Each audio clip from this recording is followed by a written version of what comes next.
In this DD 2012 talk, game developer Scott Crabtree presents a series of brain games that can help game developers keep their minds sharp while making their own wonderful games. Crabtree discusses how these practical techniques have been applied by himself and others toward game development with great success. It was an insightful talk that's definitely still worth watching, so developers should not miss the opportunity to do so now that it's freely available on the official GD YouTube channel. In addition to this presentation, THEGDC Vault and its accompanying YouTube channel offers numerous other free videos, audio recordings, and slides from many of the recent game developers conference events. And the service offers even more members-only content for DD Vault subscribers. Those who purchased all access passes to recent events, like DD Vault, already have full access to DD Vault, and interested parties can apply for the individual subscription via the DD Vault subscription page. Group subscriptions are also available. Game-related schools and development studios who sign up for DD Vault Studio subscriptions can receive access for their entire office accompanied by contacting staff via THEGDC Vault Group subscription page. Finally, current subscribers with access issues can contact DD Vault technical support. Gamasutra and DD are sibling organizations under parent company Informa. Welcome to my yearly blog post on crowdfunding and games, looking at how well games have performed on Kickstarter and Fig for the past year. As usual, I have shared a lot of graphs here to go through, alongside my own comments in regards to the trends that can be observed. Kickstarter is still raising more than $500 million a year. But it is to be noted that in 2018, it raised the lowest amount of money since 2014. This is only a -6% change year on year, and not a lot lower than in 2015, the best year for Kickstarter. But still a drop. Much more significant is the total number of projects launched on Kickstarter, a -17% change from 2017, and more than -40% from 2015. The best year. The novelty of Kickstarter has worn off, and the dream chasers are probably less naive about their chances with crowdfunding.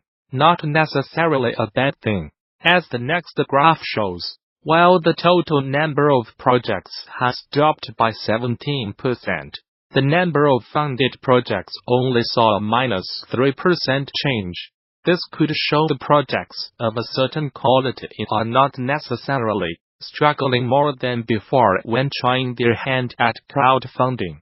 If we see such a drop in the number of submitted projects, but a certain stability in the total number of projects funded, this would certainly indicate the platform is reaching a certain maturity, finding its place for projects suitable for crowdfunding.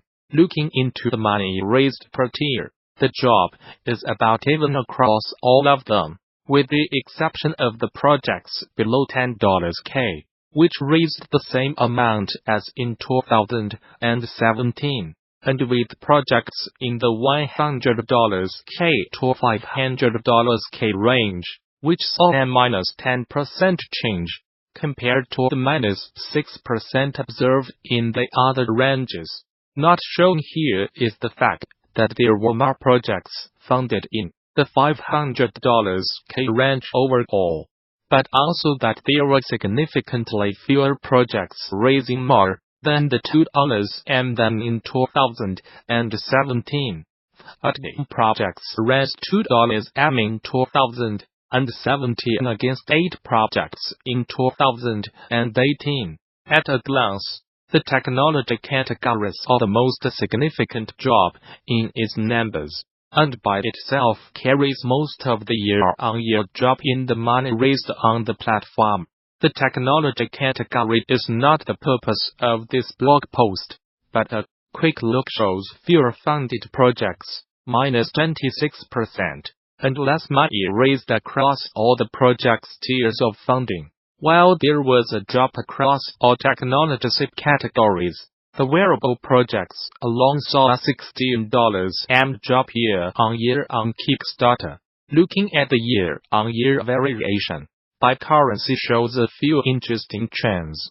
Ignoring the overperformance of the yuan that was only available by the end of 2017, the drop in both the amount of money raised and number of funded projects for campaigns run in United States is interesting, especially as Kickstarter is seen as a very United States-centric platform. The growth for projects in Japan is also a strong sign that the notion that you need to run your campaign in United States to succeed is probably misguided. With $192 raised by successful projects on Kickstarter in 2018, the games category is going very strong. It now represents more than a third of the money raised that year on the platform. With the steady financial growth, alongside the trend observed across the whole of Kickstarter though, there were fewer projects launching. The number of projects finding their funding is seeing a 10% change from 2017, while the number of projects failing is actually going down. This is a platform-wide trend. In the games category, we are almost reaching the point where the projects have a 50% success ratio, up from 30% in 2015. Following the trends from the last few years, most of the games category numbers are driven by the tabletop games projects, with video games representing about 1/10 each of the money raised by them. Playing cards are still very popular, with more than 500 projects funded. Mobile games are the smallest subcategory for games in money raised, and total number of funded projects.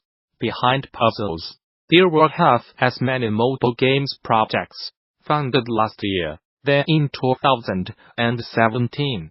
37 mobile games projects funded in 2017 against 40 in 2018.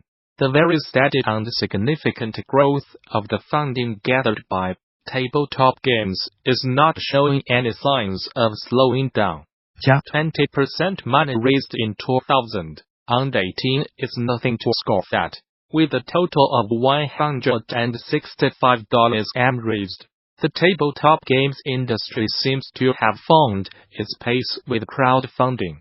The number of projects funded, however, shows the same scale of growth, with the number of projects failing to get funded staying stable.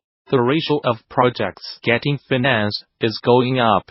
It is interesting to notice this goes against the trends for other types of project on Kickstarter, where the number of projects submitted is going down.